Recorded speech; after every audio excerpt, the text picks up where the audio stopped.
Olá, começa agora mais um Saber Direito Debate e hoje com a gente, sabe quem? O professor Diego Pereira Machado. Ele que é especialista, mestre e doutorando em Direito e procurador federal da Advocacia Geral da União. Professor, muito obrigada por estar aqui, seja bem-vindo. Obrigado. Professor, falando um pouquinho sobre a especialidade do senhor, Direito Internacional, né? Eu queria que o senhor explicasse essa questão do Direito Internacional da atualidade.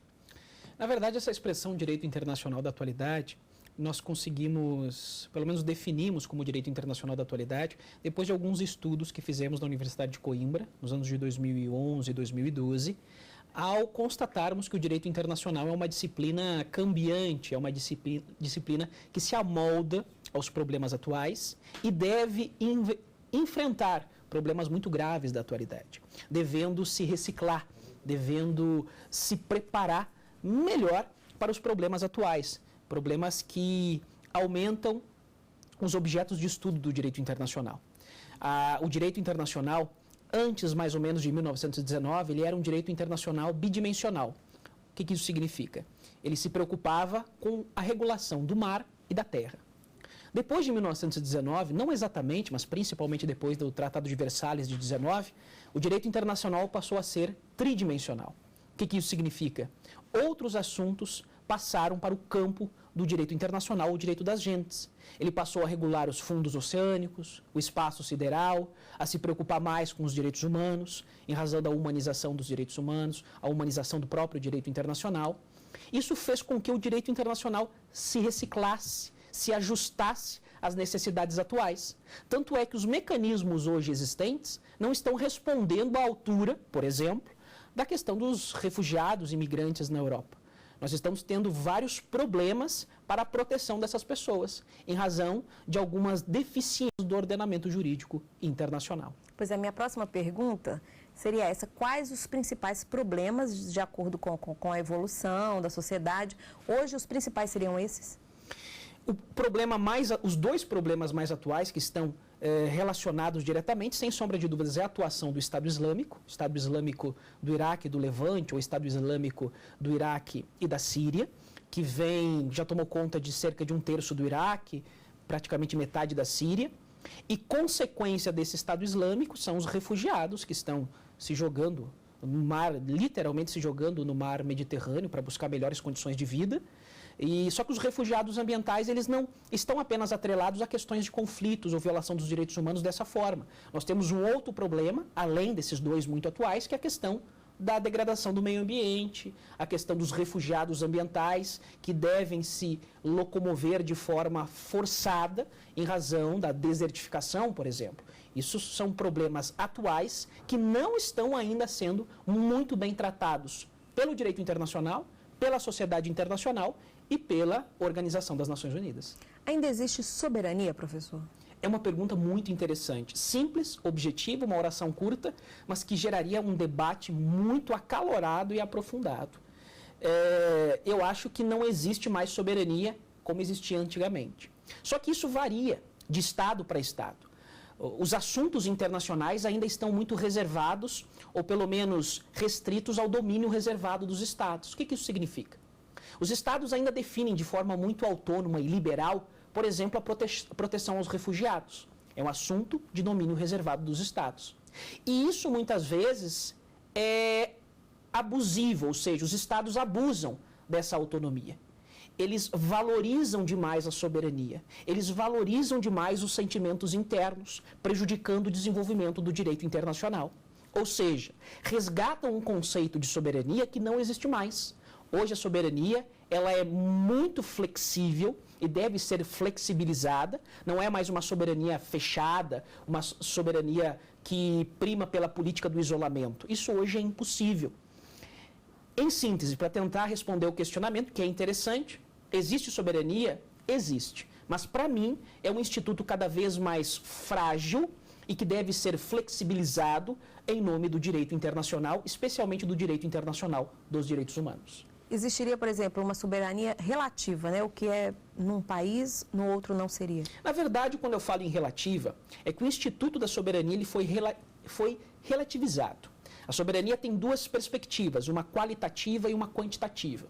Qualitativa é quando a gente pergunta quem é titular de soberania. no Brasil é a República Federativa do Brasil, é titular de soberania e ninguém mais. Agora, sob a perspectiva quantitativa, eu estou falando em atribuições, competências. O Brasil, bem como outros estados, não conseguem solucionar alguns problemas que passam e ultrapassam as fronteiras. Por exemplo, questões ambientais. Precisa de ajuda dos outros estados e até mesmo de organizações internacionais. Então, sob essa perspectiva quantitativa, os estados já estão delegando algumas atribuições às organizações internacionais. Por exemplo, o Brasil não tem condições de receber todos os migrantes se candidatar da Europa. Vai precisar de um auxílio tanto da União Europeia como da ONU, principalmente da ONU, porque o Brasil não faz parte da União Europeia. Porque o Brasil não tem condições de enfrentar alguns problemas atuais e mundanos. Não só o Brasil, vários estados. Então a soberania ela vem sendo cada vez mais relativizada. O problema é que alguns estados distorcem o Instituto. Quando precisam de ajuda, alegam que não há soberania. E quando tem que defender interesses internos, prejudicando o ser humano e até outros estados, alegam a soberania. Ela ainda é um instituto não muito bem trabalhado e compreendido pelos estados. Professor, como é que o Brasil pode ajudar esses refugiados? Olha, é a hora de ajudar, né? É a hora do Brasil entrar? Sem sombra de dúvidas, é a hora do Brasil e do mundo ajudar. Nós precisamos fomentar um sentimento de solidariedade universal. Tanto é que nós estamos propondo um princípio de solidariedade universal, estabelecendo-se cotas obrigatórias para todos os estados do planeta. É um artigo que nós estamos tentando desenvolver, mas acaba se chocando com ideias como dessa soberania fechada que ainda impera em alguns países. O Brasil não pode, o Brasil deve ajudar esses migrantes. Nós temos os dois institutos mais utilizados, que seria o mecanismo do asilo e o mecanismo do refúgio. O refúgio, sem sombra de dúvidas, tecnicamente, é o mais adequado para proteger esses refugiados, conforme o nosso Estatuto dos Refugiados de 1997. Eu queria que o senhor falasse um pouquinho mais, exemplificasse melhor para a gente essa questão da relação da situação com a degradação do meio ambiente. Esse tema é muito atual, é um grande problema. A ONU tem tentado implementar algumas medidas e tem achado vários percalços, porque a proteção do meio ambiente diretamente afeta a atividade econômica. Então, as grandes potências não têm tanto interesse em proteger o meio ambiente, exemplo da China, que degrada o meio ambiente de uma forma absurda, Estados Unidos, Índia e até mesmo a Europa. A degradação do meio ambiente é apenas um exemplo dos problemas atuais que ultrapassa as fronteiras, afetando todo o globo. E ela não é novidade no Brasil. Nós temos o caso de alguns nordestinos que na década de 60, 70 se deslocavam para o Sudeste, principalmente originados do Agreste, buscando melhores condições de vida. E isso é um exemplo de refugiado ambiental, já antigo para nós. E a gente nunca enfrentou com muita seriedade. Só que hoje, alguns países, principalmente países que são literalmente ilhas, o nível do mar está subindo de uma forma muito rápida. Já ocorreu desaparecimento de algumas cidades. Isso gera o deslocamento forçado de 50 mil, 100 mil pessoas. Filhos, filhas, esposo, o marido, a mulher, famílias inteiras são deslocadas de forma forçada para o primeiro lugar seco que conseguirem entrar, já que ocorreu a elevação do nível do mar. Essa degradação ambiental tem como uma de suas consequências os grupos denominados como refugiados ambientais, que sequer têm um enquadramento jurídico exato. O direito internacional ainda não disciplina de forma satisfatória a proteção dos refugiados ambientais, que podem ser recepcionados aqui no Brasil, conforme o nosso Estatuto dos Refugiados de 1997. É uma lei que permite a recepção de estrangeiros perseguidos, inclusive de estrangeiros que tenham os direitos humanos violados. E quando o meio ambiente é violado na sua cidade de origem, eles podem ser recepcionados aqui no Brasil. Mas o direito internacional está devendo muito em relação à proteção dos refugiados ambientais. Professor Diego, o senhor continua aqui comigo no estúdio, a nossa conversa continua, a gente vai para um rápido intervalo. Daqui a pouco tem mais Saber Direito Debate.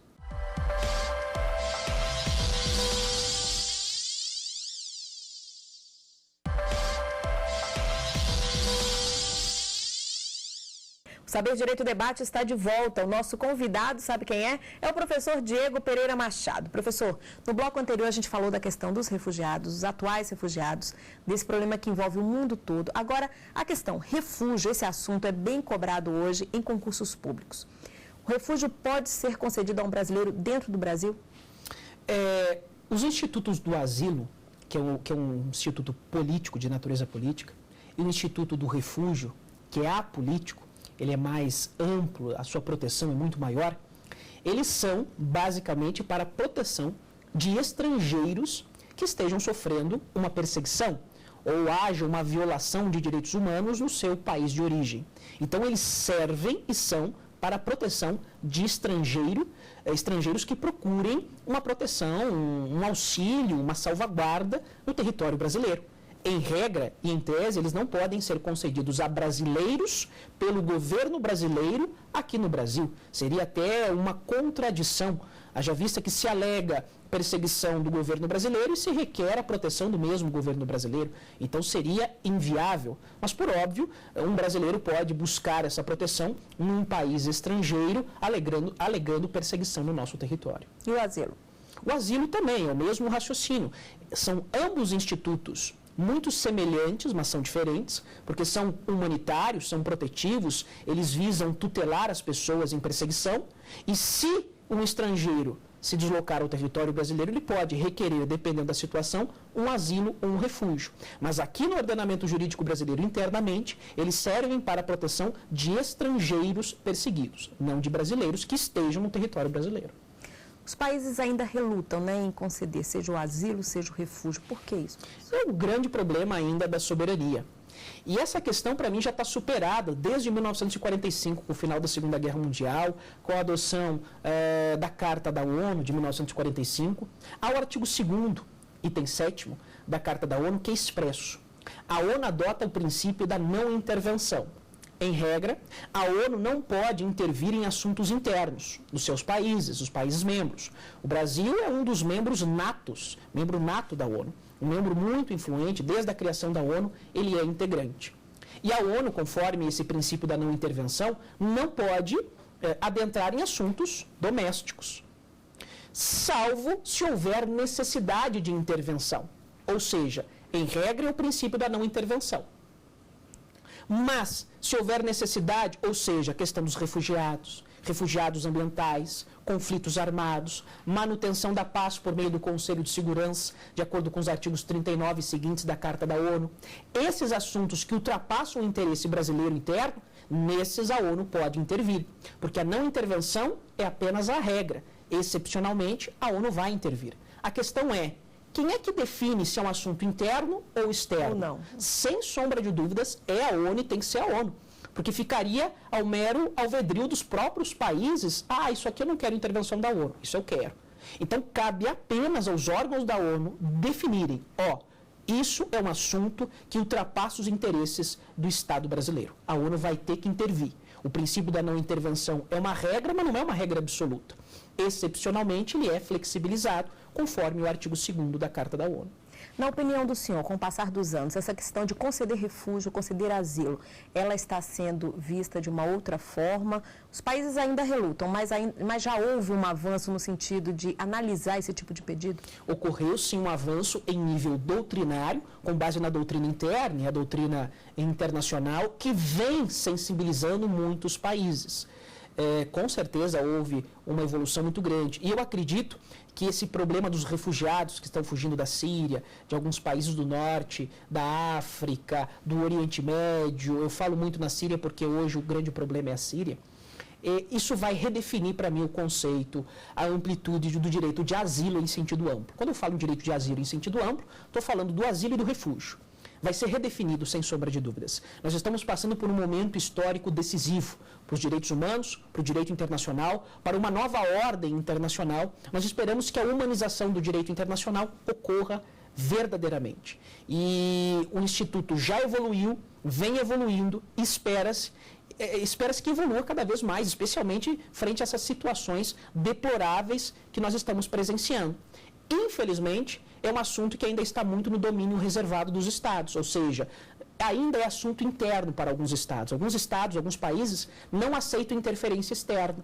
E eles conseguem fazer isso por causa da sistemática da ordem internacional, que é diferente da ordem interna. O senhor falou em direitos humanos. Parece estranho, né? Mas a soberania em algum momento vira um entrave para esses direitos humanos? Sem dúvidas. Muitas vezes é o principal inimigo a proteção dos direitos humanos. Essa soberania. Nós até num programa aqui do Saber Direito, nós trabalhamos a questão do Estado Islâmico. O Estado Islâmico é uma organização criminosa, só que ele tem os elementos constitutivos para ser Estado. Ele tem território, ele tem governo, e um governo praticamente soberano, ele tem finalidades e ele tem população. Teoricamente, formalmente, poderia ser considerado um Estado. E dentro do seu território ele vem exercendo a sua soberania de uma forma muito sanguinária. Vejam como a soberania ela é suscetível de abuso. Sem sombra de dúvidas, nós somos totalmente contra as atrocidades do Estado Islâmico e não conseguimos reconhecê-lo como Estado. Eu apenas citei e trouxe ao debate essa questão para a gente tentar materializar como a soberania ela é superficial, ela é uma ficção, e por isso é passível de abuso, é passível de ser distorcida, e ela, sem sombra de dúvidas, é um dos principais obstáculos ao desenvolvimento do direito internacional dos direitos humanos, ao desenvolvimento do direito humanitário, o direito dos conflitos armados. Vou dar só mais um exemplo prático. Se nós temos um conflito armado, há uma população civil envolvida. Aí atua o direito humanitário, o direito dos conflitos armados, que tem como principal objetivo proteger os civis durante um conflito armado. E a ONU disciplina os corredores humanitários. Se há um conflito, nós temos que retirar os civis e eles têm que passar por algum lugar para sair daquele conflito armado. É o que nós chamamos de corredores humanitários, que pode ser por via aérea, terrestre ou até mar. Só que esses corredores humanitários, eles são um compromisso, é uma boa conduta que os países em conflitos assumem. E muitos, com base na soberania, não aceitam esses corredores humanitários. Nós já tivemos fatos de populações que estavam sendo retiradas, civis de conflitos armados, e algum dos estados que estava no conflito não aceitou aquele corredor humanitário e, teoricamente, com base na sua soberania, dizimou famílias inteiras. É apenas um exemplo de como a soberania ela pode ser distorcida e, infelizmente, contrária aos direitos humanos. Professor, nossa conversa continua daqui a pouco. Daqui a pouco o professor Diego vai falar sobre aquele momento especial que você espera tanto, né? As dicas de bibliografia. Não sai daí.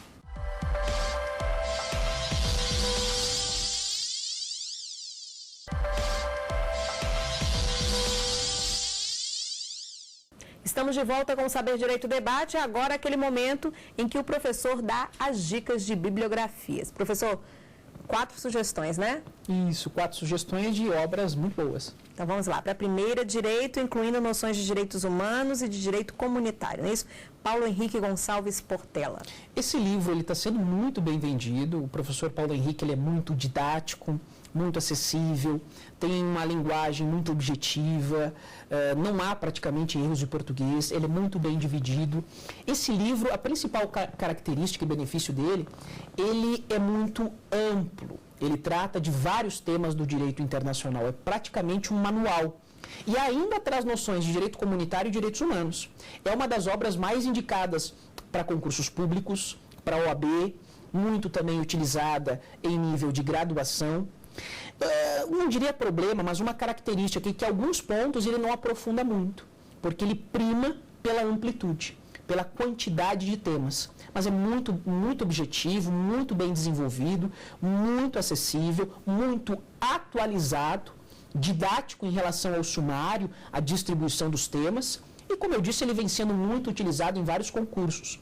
Federal, concursos federais, concursos estaduais, própria exame de ordem. Ok. Segunda sugestão, curso de Direito Internacional Público, Sidney Guerra.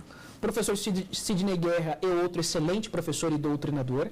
Esse livro já tem várias edições, ele já tem uma linguagem mais fechada, mais acadêmica, também é bastante aprofundado, é um livro muito utilizado, ele é um pouco diferente do anterior. O anterior já tem uma feição mais concurseira, que a gente chamaria. Esse aí tem uma feição mais acadêmica, utilizado em nível de graduação e de pós-graduação. Certo. Terceira sugestão, Jonatas Machado, Direito Internacional do Paradigma Clássico ao pós-11 de setembro. Eu trouxe esse livro, eu gosto muito dele, o professor Jonatas é meu orientador em nível de doutorado, então eu até sou parcial e suspeito em falar do livro, mas é um livro muito crítico, muito reflexivo, ele analisa o direito internacional sobre o aspecto histórico, entrando em temas atuais, não é tão claro de entender o livro, é claro, mas não tem a mesma objetividade dos anteriores. É um livro acadêmico, para nível de pós-graduação. A quarta sugestão, Manual de Direito Internacional Público, dos professores Axiola e também Paulo Borba. Esse livro é excelente, também é um livro muito conhecido, tem mais de 20 edições, já consagrado na doutrina interna, na doutrina internacional, de professores muito respeitados. É um livro para se desenvolver, acho que em todas as áreas. Dá para estudar na graduação, pós-graduação, e falo pós-graduação em sentido lato, em sentido estrito, mestrado, doutorado, até mesmo para concursos de nível muito elevado, como o Ministério Público Federal e Magistratura do Trabalho. É até injusto indicar apenas 4 livros. Graças a Deus o direito internacional vem... Tem um acervo grande, né, professor? Tem uma aceitação muito grande. Nós temos cada vez mais livros, cada vez mais doutrina. A doutrina nacional é cada vez mais rica. E os 4 livros são excelentes indicações. Professor, para quem precisa estudar o direito internacional, isso vai ser cobrado? Ou para quem está optando pelo direito internacional? A gente sabe que o direito as mudanças são constantes, o direito precisa mudar também. Com relação ao direito internacional, quais as dicas que o senhor dá para quem está estudando? O direito internacional é uma disciplina muito rica, em todos os sentidos. Foi feito um levantamento, eu tive acesso a esse levantamento há cerca de 5 anos atrás, hoje ele foi atualizado. Havia um déficit muito grande de professores de direito internacional. E é muito comum em cidades do interior pegar um professor de direito penal, de direito constitucional e preencher a cadeira de direito internacional, porque ninguém se especializa. Hoje a advocacia internacionalista é uma advocacia do setor privado muito rentável e promissora. É uma dica até que eu dou para quem quer advogar no setor privado. Nós temos a questão dos contratos internacionais, o sistema interamericano. Então, o direito internacional é uma disciplina que cresce muito, precisa de profissionais especializados. Hoje é um número muito grande de professores, mas ainda é deficitária nesse ponto. Tanto é que essa situação que eu narrei ainda está presente em universidades, principalmente do interior, universidades pequenas do interior, em que não há especialistas em direito internacional, pegando muitas vezes um professor de penal, processo penal constitucional, que são disciplinas mais amplas, mais populares, poderíamos assim dizer. Então, quem quer partir para a docência é uma excelente carreira. A própria advocacia hoje internacionalista está sendo descoberta. Ela é bastante rentável, não só rentável, ela é muito atrativa, ela exige um estudo constante e há pouco tempo atrás o direito internacional não estava previsto na grade curricular, obrigatório em todas as universidades, não era cobrado em concurso público. Hoje nós temos questões, desde questões objetivas, dissertativas, até em prova oral de direito internacional. A OAB não cobrava direito internacional no começo dos seus exames. Hoje já nós temos questões obrigatórias de direito internacional. É comum questões dissertativas na magistratura federal de altíssimo nível sobre direito internacional. Então a dica que eu dou é encarar o direito internacional como uma disciplina rica, importante, fundamental para o cotidiano das pessoas. As pessoas não conseguem, acham que o direito internacional está muito distante. Pelo contrário, ele está muito próximo. A importação de mercadorias envolve o direito tributário internacional. A responsabilização de genocidas, de criminosos internacionais, direito internacional. A extradição de um mafioso que está aqui no Brasil, puro direito internacional. E nós tivemos um caso interessante. Recentemente ocorreu, falo recentemente, há alguns anos, ocorreu uma decisão importante no caso do Mensalão pelo Supremo Tribunal Federal, em que o voto vencedor foi do ministro Celso de Mello. E o voto do ministro Celso de Mello, vencedor para a admissão dos embargos, foi puro direito internacional, especialmente direito internacional dos direitos humanos. Um voto com base no direito internacional, aplicando-se a um caso que gerou e gera ainda muita polêmica no âmbito jurisdicional, que é o caso do Mensalão, a ação penal 470. Mas o interessante é que o voto de desempate do ministro Celso de Mello, que tem um conhecimento absurdo, inclusive de direito internacional, foi com base no direito internacional. Professor, depois dessa resposta eu fiquei curiosa, quem está acompanhando o debate também, o senhor escolheu o direito internacional ou o direito internacional o escolheu?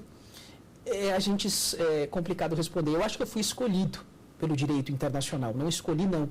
Tive um excelente professor que foi meu amigo, professor Florisbaldo de Souza Delomo, até hoje um segundo pai para mim, tenho muito contato com ele, e ele acabou me conquistando, pela amizade. A gente escreve até hoje coisas juntos, a gente dá aulas, às vezes em pós-graduação juntos. Ele é o coordenador do mestrado de uma universidade em Santo Ângelo, Rio Grande do Sul, da URI, e ele foi uma pessoa, por ser um ser humano muito solidário, muito nobre, muito humilde, que acabou me conquistando e me levando para o direito internacional. Eu fui selecionado pelo direito internacional e um dos principais expoentes, sem sombra de dúvidas, foi o professor Florisbaldo Souza Delon.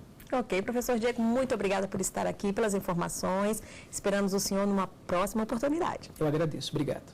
Ok, o Saber Direito Debate fica por aqui. Obrigada a você pela companhia. Qualquer dúvida, mande um e-mail para a gente, saberdireito, tudo junto, @stf.jus.br. Você pode também acompanhar a programação pelo site. Anote aí, www.tvjustiça.jus.br. Até o próximo programa. Tchau, tchau.